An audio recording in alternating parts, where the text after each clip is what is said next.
Hi dear students, in this lecture we will be understanding what is CPU scheduling.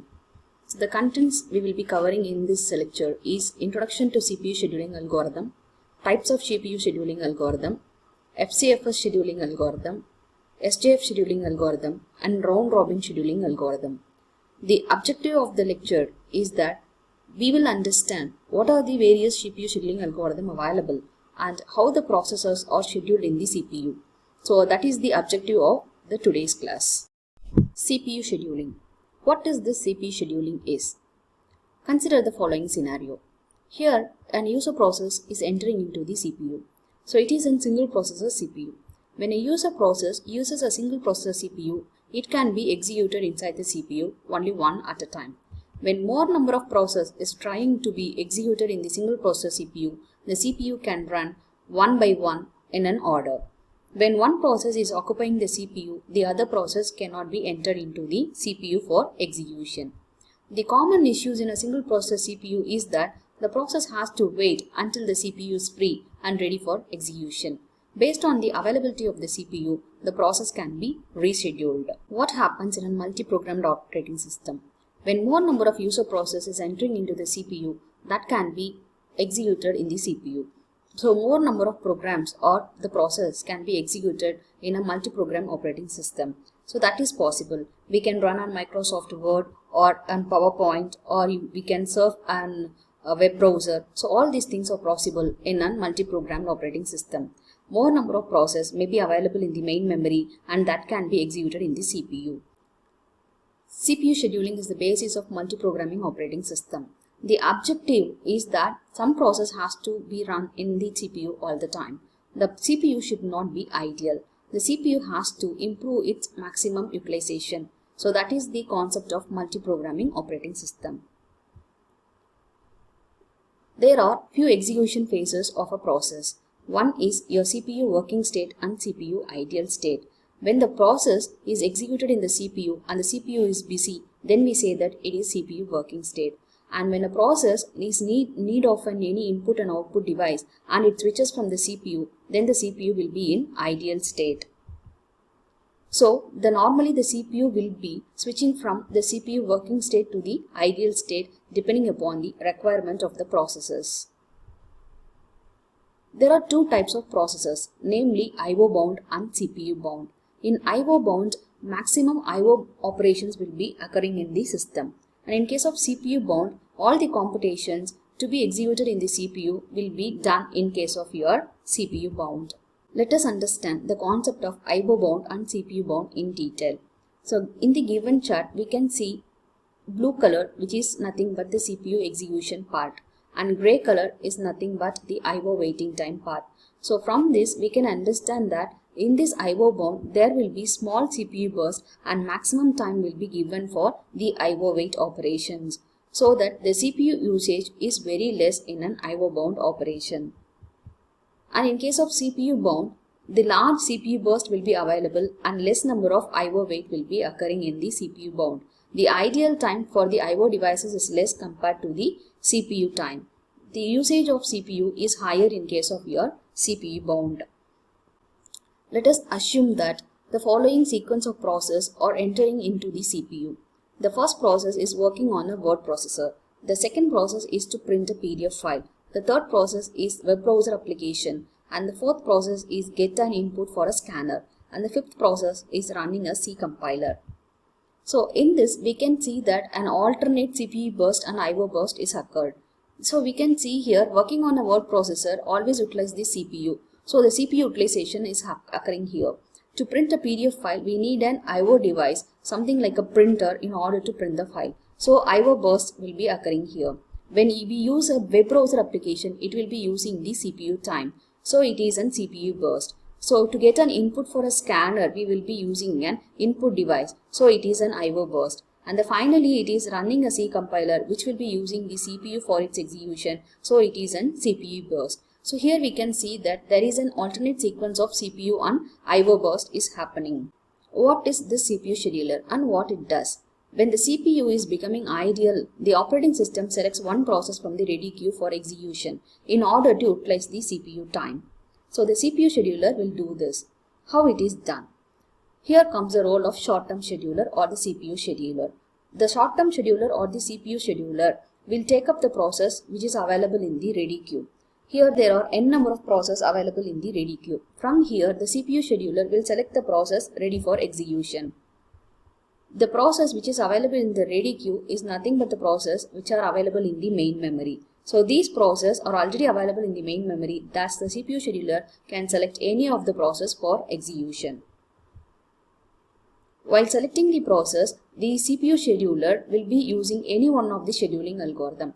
There are lots of scheduling algorithm like first come first serve, shortest job first. So based on that or based on the need, the CPU scheduler will select the particular process for execution. If an interrupt occurs for an IO event, some other process will be selected for execution. And also, it performs a context switch during the interrupt occurrence. The CPU scheduler will be working on two important concepts called as preemptive scheduling and non-preemptive scheduling. In case of preemptive scheduling, the process can be preempted from the system and it will be again rescheduled. In case of non-preemptive scheduling, the process cannot be preempted and it cannot be rescheduled. Once the process enters into the system, it has to be completely executed in case of a non-preemptive scheduling. There are four circumstances considered for CPU scheduling. The first circumstance is that a process can be moved from a running state to the waiting state. So when a process is moving from running state to waiting state, it means that it may require an IO operation. So in that situation, the process will be moved from running state to waiting state, so that the CPU has to schedule some other process for execution. And the second circumstance is that when a process is moved from the running state to the ready state. So when an interrupt occurs, this will be happening. So when a process is moved from the running state to the ready state due to the occurrence of an interrupt, after the interrupt execution, the CPU scheduler has to select the other process which are available in the ready queue for execution. And the third circumstance is that the process may be moved from waiting state to the ready state. So here, when an IO event is getting completed, the process will be moved from waiting state to the ready state. And the final circumstance, which is running state to the terminated state. So in this case, when the process is completely executed, it will be moved from running state to the terminated state, so that the CPU scheduler has to do a scheduling of another process selected from the ready queue. So let us see these four circumstances once again. So let us consider the first circumstance again. In these circumstances, the process which is moved from the running state to the waiting state may not need an preemption. So that means that whenever the process is getting executed by an IO device, it may be terminated also. And in the second case, definitely an preemption is required, because whenever an interrupt occurs, the process which is moved from running state to the ready state will has to be rescheduled from the ready state again to the running state. So preemption is occurring here. And in the third case also, when the process is moved from the waiting state to the ready state, here also preemption is required. And in the final state, when the process is running from terminated state, there is no preemption required. So circumstances 1 and 4, no need of scheduling, and it is a non-preemptive scheduling concept. And in case of the circumstances 2 and 3, the choices are available for scheduling, and then it comes under the preemptive scheduling concept. There are few scheduling criteria in CPU scheduling. The first criteria is CPU utilization. So always the CPU has to be utilized for its maximum time efficiency. The CPU should not be kept idle. And the second criteria is about the throughput. The number of processes getting completed in a given time inside the CPU is called as the throughput. Always the CPU has to give the maximum throughput. Turnaround time. How long the system takes to complete a process is called as the turnaround time. And then waiting time. So the process should not wait too long in the ready queue for execution. So the process has to enter into the CPU for execution immediately. And the final criteria is that it is about the response time. The CPU should respond to the process immediately. So, and there are few types of CPU scheduling algorithm. So first come first serve scheduling algorithm, SJF scheduling algorithm, which is shortest job first, round robin scheduling algorithm, multiprocess scheduling algorithm, and real-time scheduling algorithm. So we will be seeing all these scheduling algorithms in the next few sessions. FCFS scheduling algorithm means first come first serve scheduling. This is one of the simplest CPU scheduling algorithm, and this is called as first come first serve because when one process requests the CPU for execution, that process will be allocated to the CPU first. That's why it is called as first come first serve scheduling algorithm. FCFS is a non-preemptive scheduling algorithm. When one process enters into the CPU, until its complete execution, the process will not terminate from the CPU, or it cannot be preempted for any reason. That's why it is called as a non-preemptive scheduling algorithm. This FCFS may give poor performance due to high waiting time. When one process is occupying the CPU and holding the CPU for longer time, so other process has to wait indefinitely. That's why it is called as poor performance due to high waiting time. And as we know, the process which is requesting the CPU first will be allocated the CPU first. So in this example, we can see that there are n number of processes available in the ready queue. When process P2 is requesting the CPU first means process P2 will be allocated the CPU. If suppose process P3 is requesting the CPU first, then process P3 only will be allocated to the CPU first. In FCFS, there is an effect called as convoy effect. When one process is entering into the CPU, that process is taken control by the CPU. So the process may do an IO operation or an CPU operation. When the process is doing the CPU operation, all the IO devices will be ideal. And when the process is doing an IO operation, the CPU will be becoming ideal. Here in FCFS, it is a non-preemptive scheduling algorithm. So the process will not be released by the CPU even if the CPU is ideal. That means the longer time the process will be using the CPU, and the CPU burst time will be growing in case of one process itself. So when one process holds the CPU for a longer time, another process gets the CPU until the holding process finishes its execution. So in this case, the CPU is running only one process at a time for a longer time. So this is called as your convoy effect. Let us understand the FCFS scheduling using a simple example. So let us consider there are three processes available and each process is having its burst time. So the burst time is the execution time or the running time. So the burst time of P1 is 18, P2 is 3 and P3 is 2. So if suppose we consider that the processes are arriving in the order P1, P2 and P3, let us form the Gantt chart. So the Gantt chart shows that how the processes are executing in the CPU. So the process P1 is entering first and its burst time is 18. So it will be executing from 0 milliseconds to 18 milliseconds. Then process P2 is arriving at the burst time of 3. So that after 18, 3 milliseconds will be executed for process P2. So it is 18 plus 3, 21. So the last process is here P3 and P3 is entering with the burst time of 2. So 21 plus 2, it is 23. The total execution time of these processes is 23 milliseconds in the order P1, P2 and P3. And how to calculate the average waiting time of the processes? So for that, first let us calculate the waiting time of the processes using the Gantt chart. Already we got the Gantt chart. From the Gantt chart, it is observed that the process P1 is not waiting for anything. It is the first process executing in the CPU. So the waiting time of process P1 is 0. For process P2, the waiting time is 18. So that means the process which is entered to the CPU has utilized up to 18 milliseconds. So process P2 has to wait until the first process is getting completed. So the waiting time of process P2 is 18. For process P3, the waiting time is 21. Since the process P1 and P2 is taking the first two executions, process P3 has to wait until these two processes are getting over. Thus, we are having the waiting time for process P3 is 21. So after getting this waiting time for the processes, we can calculate the average waiting time. So the average waiting time is calculated by taking the waiting time of 3 processes divided by the total number of processes. So here it is 0, 18 and 21 divided by 3. So it will give 13 milliseconds as the average waiting time for this particular process execution. Let us consider if the process arrive in the order P2, P3 and P1, what happens? So the first process is P2. Here the first process take the burst time of 3. So it is running from 0 to 3 milliseconds. The next process which is entering into the CPU is P3. which is of execution time 2. So it is 3 plus 2, 5 milliseconds. So the total execution for process P2 and P3 is 5 milliseconds. The last process which is entering into the CPU is P1. It is using 5 plus 18. So the total burst time of the process P1 is 18. Hence 5 plus 18 is nothing but your 23. So the total execution of these processes is 23 again. So these processes are having the burst time as 18, 3 and 2.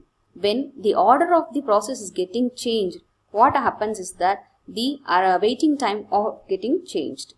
Let us see how it happens. So as per the Gantt chart, we are having the waiting time for process P2 is 0, for process P3 is 3 and process P1 is 5.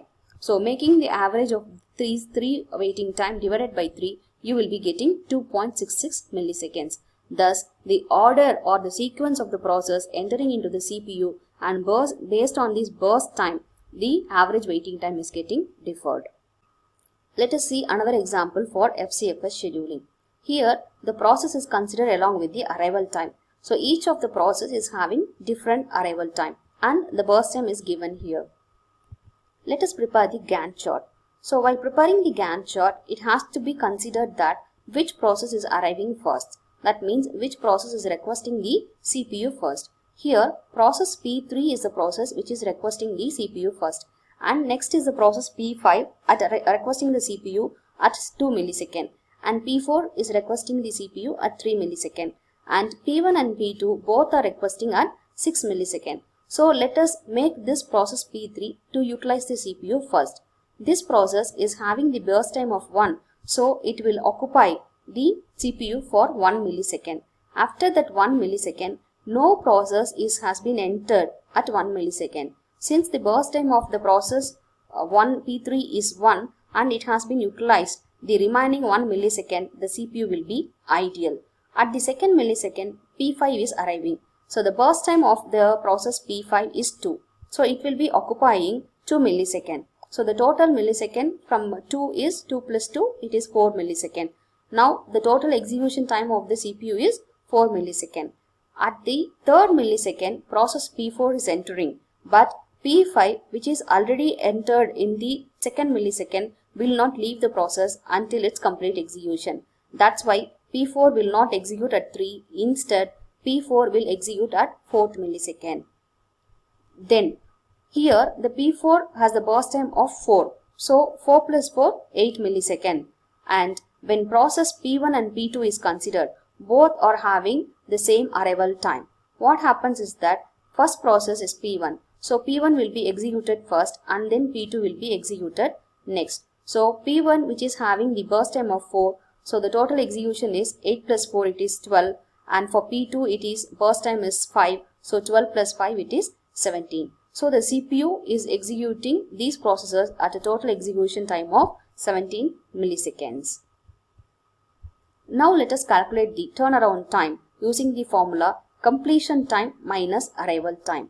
And the formula for waiting time is turnaround time minus burst time. So as per the Gantt chart, we can observe the completion time. So for the first process, which is process P1, the completion time is 12. So the process P1 has entered at 8 and completed its execution at 12. So the completion time of process P1 is 12 and we know what is the arrival time. So completion time minus arrival time, it is 12 minus 6, which is your 6. And the turnaround time for process P2 is the completion time is 17. So the process P2 completed at the 17th millisecond. So 17 minus 6 is the arrival time. So 17 minus 6, it is 11 millisecond for process P2. For process P3, the completion time is 1 and the arrival time is 0. So it is 1 minus 0. The turnaround time is 1 millisecond.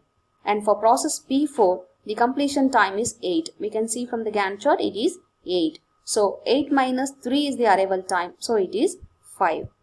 For the final process, process P5, so the completion time is 4 and the arrival time is 2. So 4 minus 2, it is 2. So these are the turnaround time of the processes.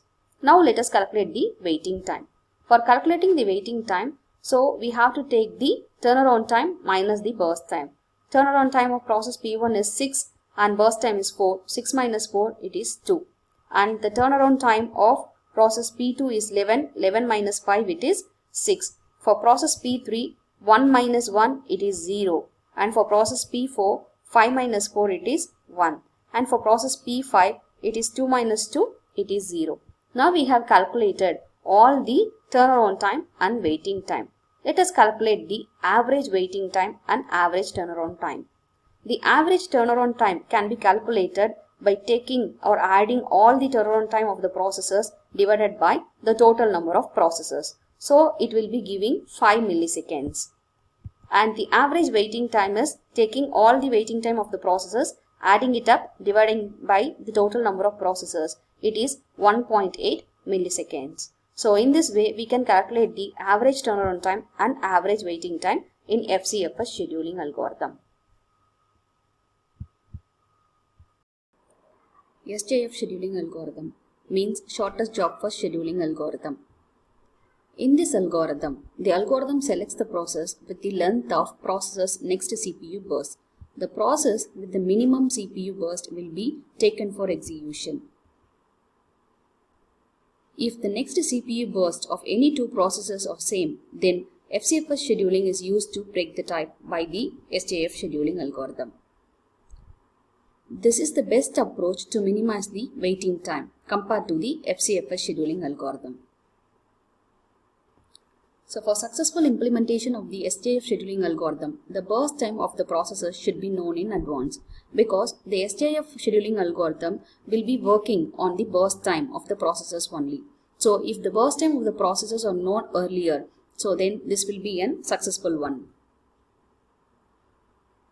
SJF is optimal if all the processes are available at the same time. That means the arrival time is same for all processors. Then we can say that SJF is optimal.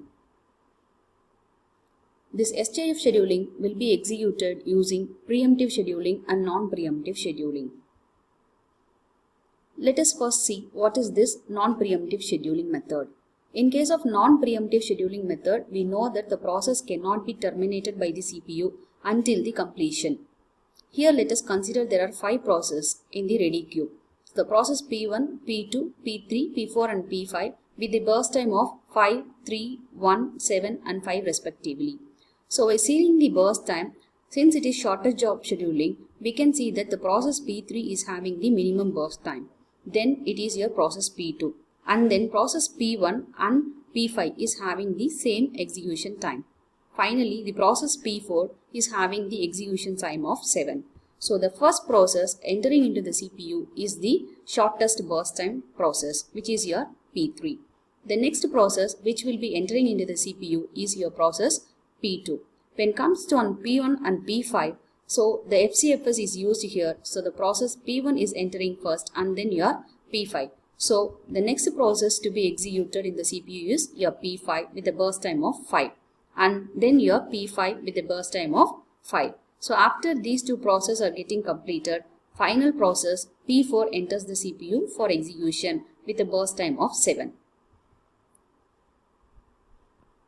Let us understand the SJF scheduling algorithm using the preemptive scheduling method. In case of preemptive scheduling method, we can have the arrival time for the processes. So the processes are P1, P2, P3 and P4 with the arrival time of 0, 1, 2 and 3. So the burst time of the processes are given here as 8, 3, 6 and 2.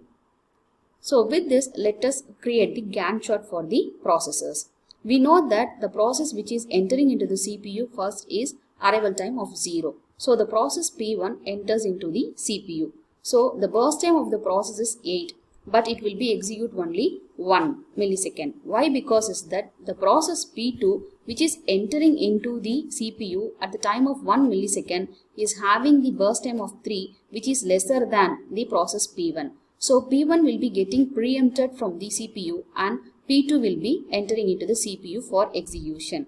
So after P1 is executing 1 millisecond, process P3 will be entering into the ready queue for execution. So while considering P3, we can see that the process P3 is having the burst time of 6, but the process P2 which has already completed 1 millisecond and the available millisecond is only 2. So compared to this P2 and P3, process P2 has to execute only 2 milliseconds compared to 6. So P3 will not be allowed into the CPU and P2 again executes same in the CPU. And after this, we can see that P4 is entering at the millisecond of 3. So process P2, now the remaining available is only 1 millisecond and the P4 execution time is 2. So compared to P4 and P2, the process P2 is having only 1 millisecond. So it continues to be executed in the CPU. So after this, we can see that the total burst time of the process P2 has been completed, while the process P3 and P4 is waiting. So now the process P2 is completed and the remaining process are your process P1, P3 and P4. We can see that P4 is having the minimum burst time in all the among the remaining processes. So now P4 enters into the CPU. Since the process P4 is having only 2 burst time, it will be completely executed in the CPU. So after that P4 is getting completed, we have only the process P1 and P3. The P3, which is having the minimum burst time compared to the remaining burst time of the process P1, which is 7. So P3 will enter into the CPU for execution. So the total execution time of all the process as of now, it is 12 milliseconds. And the final process, which is your P1, will be entering into the CPU for execution. So it will execute its remaining burst time, which is 7 minus 7, 0. So now all the process has entered into the CPU and completed its execution. So each and every time the process entering into the CPU is considered based on the burst time. So the smallest burst time process will enter into the CPU for execution. Now all the process gets completed. How to calculate the waiting time in SJF? So the formula for calculating the waiting time is total waiting time minus number of units the process executed minus the arrival time. Using the Gantt chart, let us calculate the waiting time for all the processes. For the process P1, we can see here the process P1 is waiting up to 12 milliseconds for its complete execution.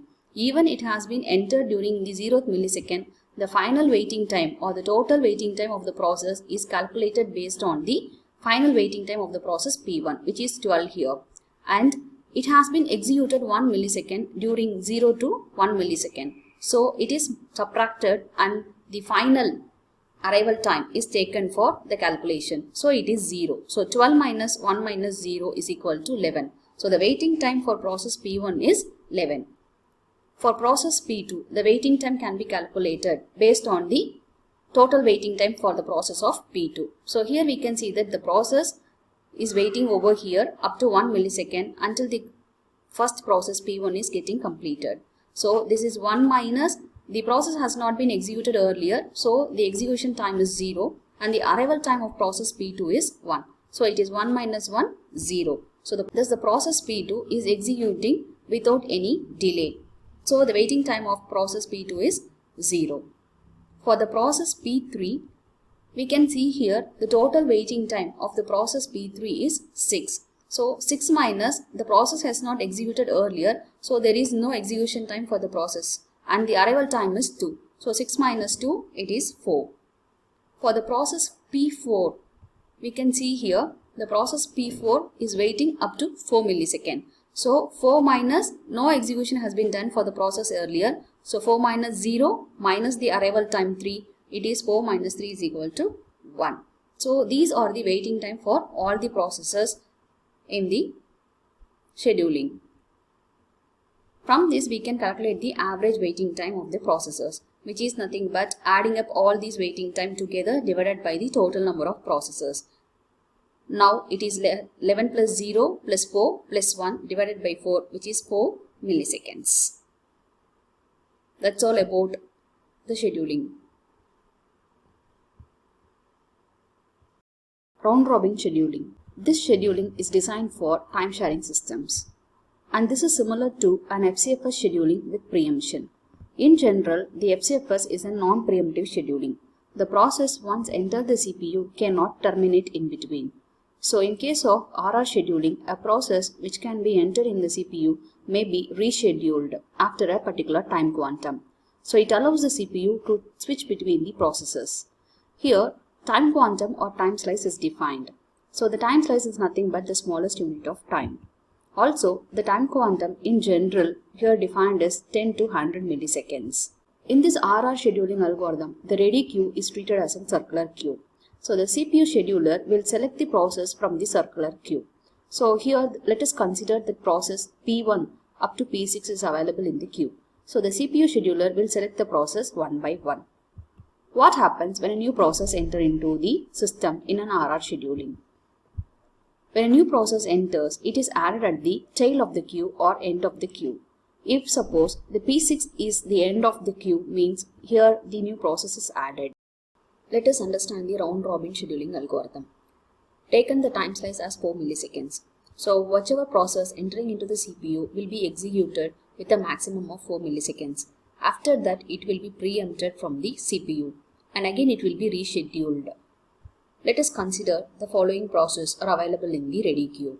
So it is P1, P2 and P3 with a burst time of 18, 3 and 6. How this round robin scheduling algorithm executes these processes? The first process which is entering into the CPU is the process P1. So it will be executed with the 4 milliseconds time quantum. After that it will be preempted. So the remaining time of the process P1 is 14. After that the process P2 will be entering into the CPU. So the P2's total burst time is only 3. So the time quantum is 4 but it will execute within 3 milliseconds. So the total time taken for P2 is 3. So 4 plus 3 it is 7 milliseconds for the total execution time. The next process which is entering into the CPU is P3.